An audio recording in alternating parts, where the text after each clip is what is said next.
رب زدني علما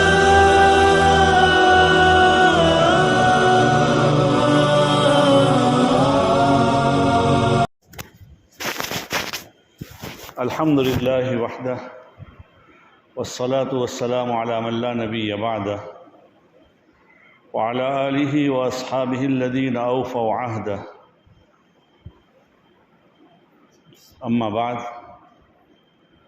فأعوذ بالله من الشيطان الرجيم بسم الله الرحمن الرحيم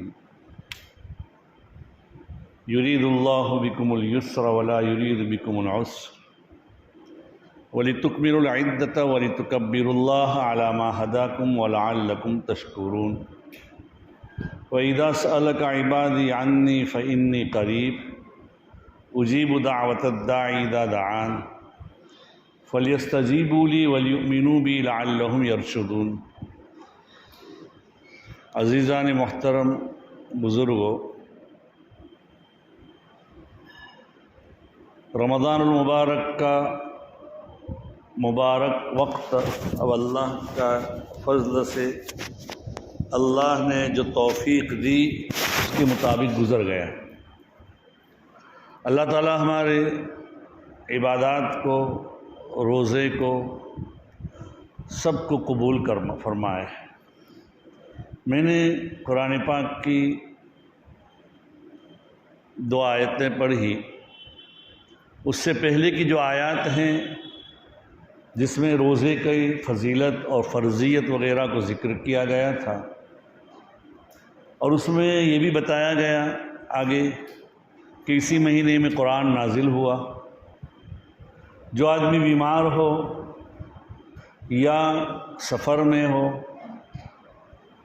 تو وہ دوسرے دنوں میں روزے رکھ لے، اگر نہیں رکھ سکتا۔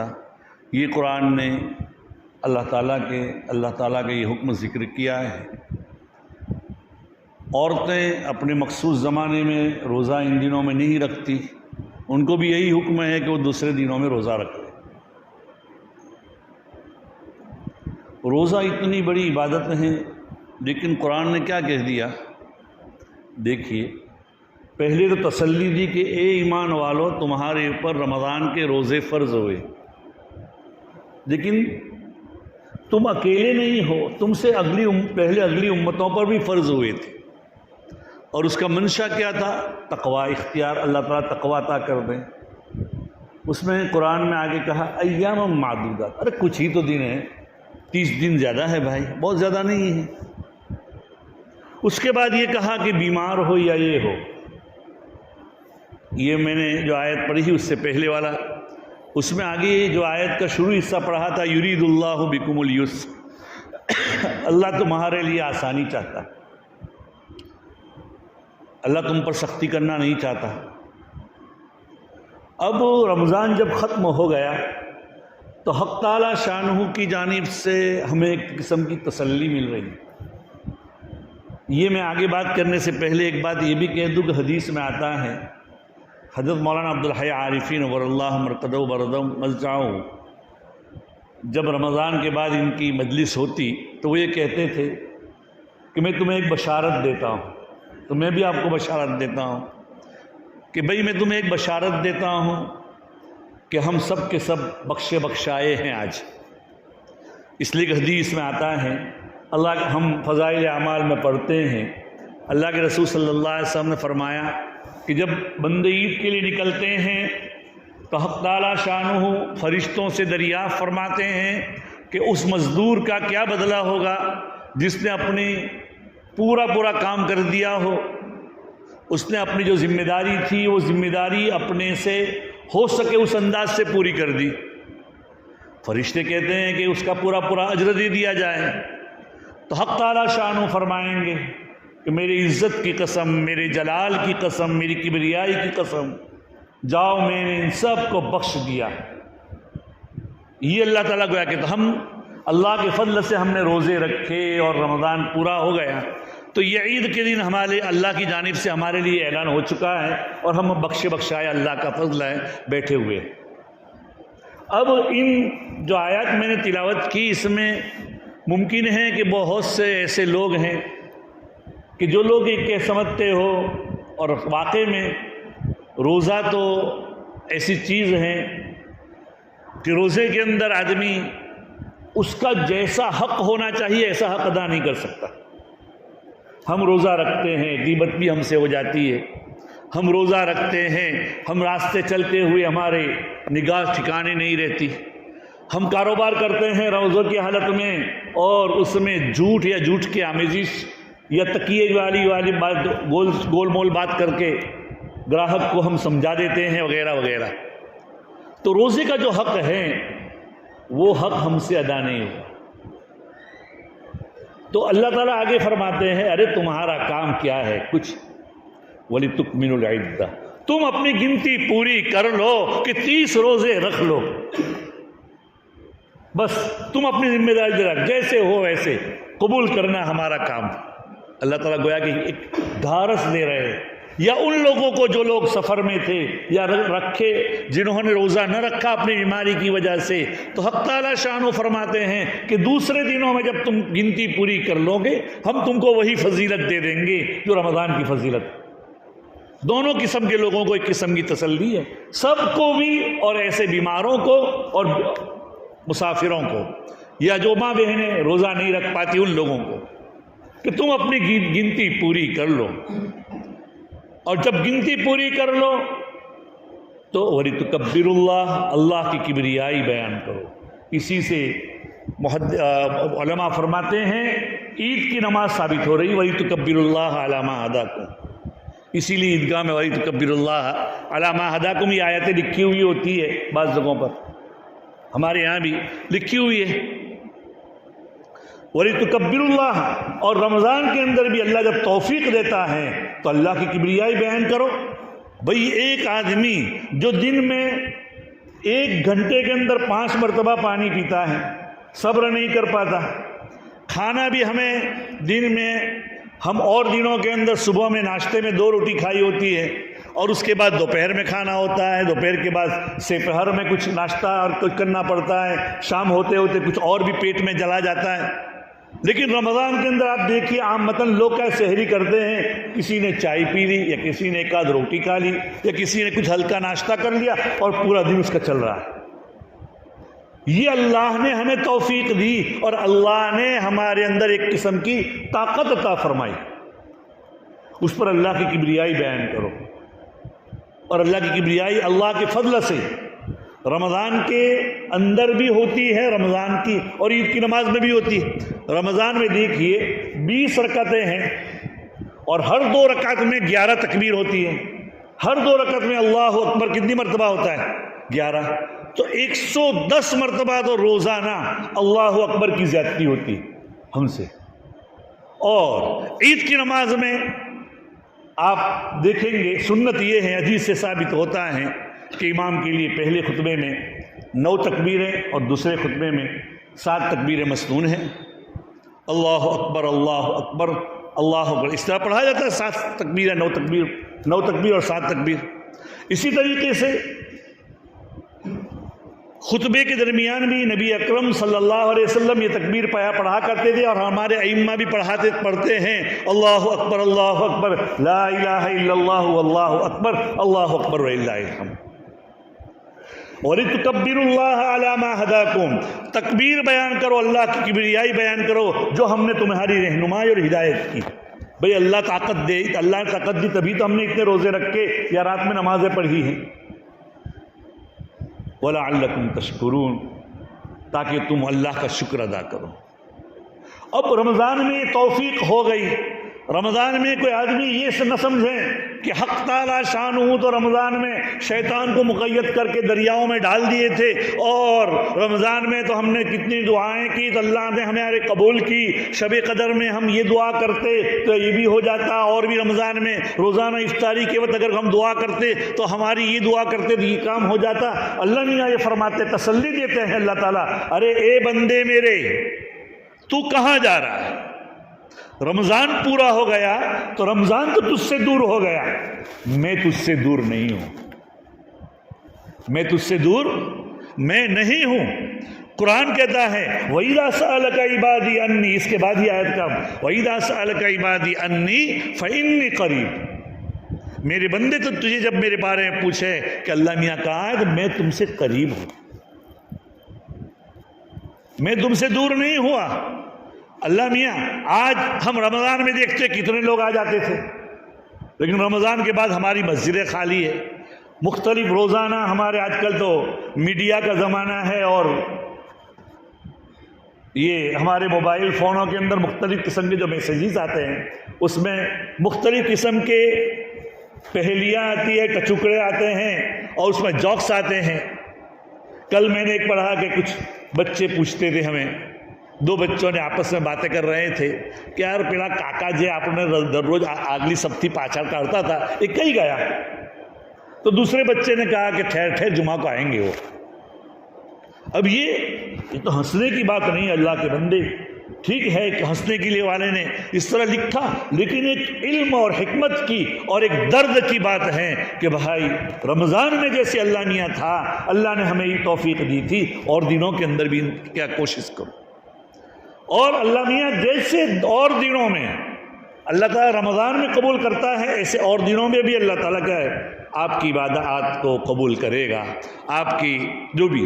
بس اتنا ہے کہ رمضان میں اللہ نے ہمیں 3 چیزوں کا دن میں روک دیا تھا جو اور دنوں میں حلال تھی، اور ہمیشہ رمضان میں بھی رات میں حلال ہے، کھانے پینے اور اپنی بیوی کے پاس جانے سے روک دیا تھا۔ اس کے علاوہ تمام چیزیں ہمارے لیے کیا حلال تھی، رات کو حلال تھی۔ اب اللہ میاں کہتے ہیں کہ جیسے ہم نے تمہیں رمضان میں حلال چیزوں سے روکا تھا، تم رکے ہوئے تھے، ایسے رمضان کے بعد حرام چیزوں سے رکنا، یہی میرا مطالبہ ہے۔ بس رمضان میں تم 20 رکعتیں زیادہ پڑھتے تھے رات کو تراویح میں، اور دنوں میں کم سے کم تم تہجد پڑھا کرو۔ اگر تہجد کے لیے نہیں اٹھ سکتے، ہمارے بزرگان دین کہتے ہیں عشاء کے بعد وتر اور عشاء کی فرض کے درمیان جو ہم سنتیں پڑھتے ہیں، تو اس میں دو 4 رکعتیں 8 رکعتیں کیا زیادہ پڑھ لو تہجد کی نیت سے، اللہ کی ذات سے امید ہے کہ اللہ تعالیٰ تہجد کا ثواب دے دے گا، اتنا تو کرو۔ پھر اللہ سے رمضان میں ہم مانگتے تھے افطاری کے وقت، رات کے بالکل آخری پہر میں مانگتے تھے تہجد میں، ایسے اور دنوں میں بھی اللہ تعالیٰ سے مانگو، یہ اللہ میاں ہمیں کہہ رہا ہے۔ اور دیکھیے اللہ میاں مانگنے سے دنیا کا کوئی باپ جو بیٹے کے لیے سب سے بڑا شفیق ہوتا ہے، ماں اس سے زیادہ شفیق ہوتی ہے۔ اگر ماں کے پاس 100 مرتبہ مانگے کوئی آدمی، 100 مرتبہ نہیں 2 مرتبہ ایک چیز مانگے، تیسری مرتبہ مانگے، چوتھی مرتبہ مانگے، تو ماں کہے گی کیا بات ہے، تو کیا ہر تھوڑی تھوڑی دیر میں تو یہ چیز مانگتا ہے۔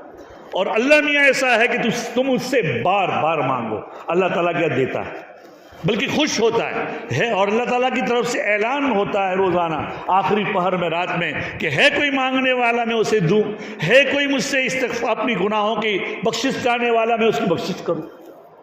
تو اللہ میاں تو خوش ہوتے ہیں۔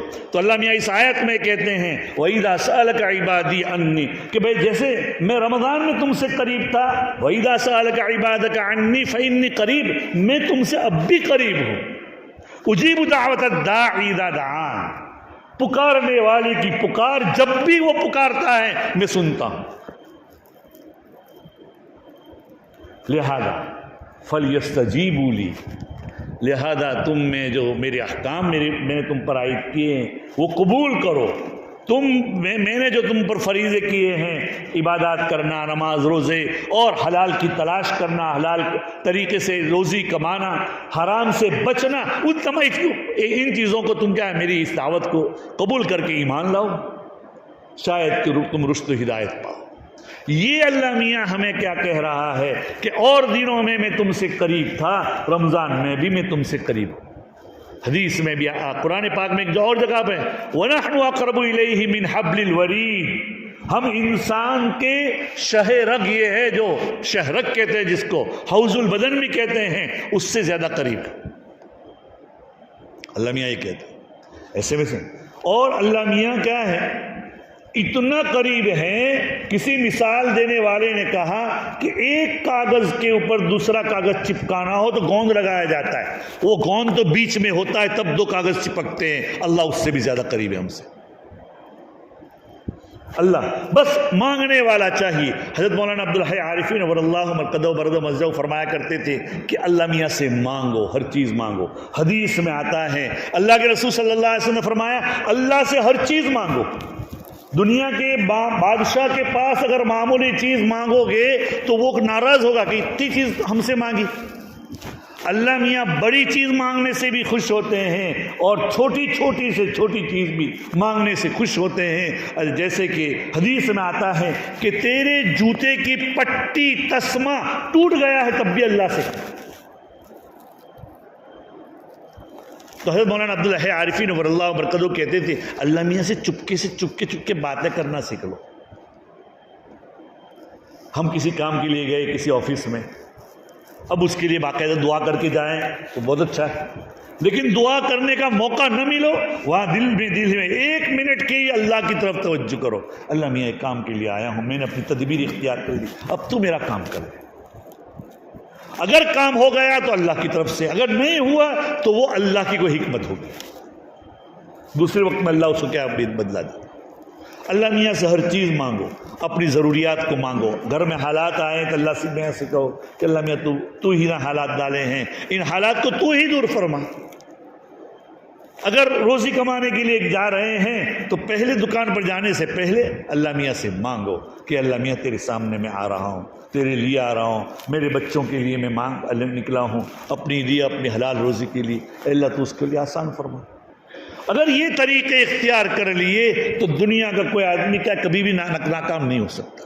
کامیابی اسی کے اندر اللہ تعالیٰ عطا فرمائیں گے. تو عزیز و دوستو، یہ رمضان المبارک کا مہینہ چلا گیا، لیکن اللہ میاں ہم سے چلا نہیں گیا. رمضان تو اب آئے گا آئندہ سال، معلوم نہیں اللہ تعالیٰ نے کسی کی قسمت میں لکھا ہوا ہے، لیکن اللہ میاں ہم سے دور نہیں ہوا. رمضان تو چلا گیا، رمضان تو ہمارے قریب اب نہیں ہے، اللہ میاں تو ہم سے قریب ہے. تو اب کیوں ہم کیا جو رمضان میں عبادات کرتے تھے وہ اب ہم کیوں نہیں کر رہے ہیں؟ عزیز و دوستو، جو بھی ہو روزانہ اپنے کیا جماعت میں بتلاتے ہیں ہم لوگ کہ روزانہ صبح شام 3 تسبیح کا پابندی کرو. تو ان تسبیحات کی پابندی کی جائے، قرآن پاک کی تھوڑی بہت تلاوت کی جائے.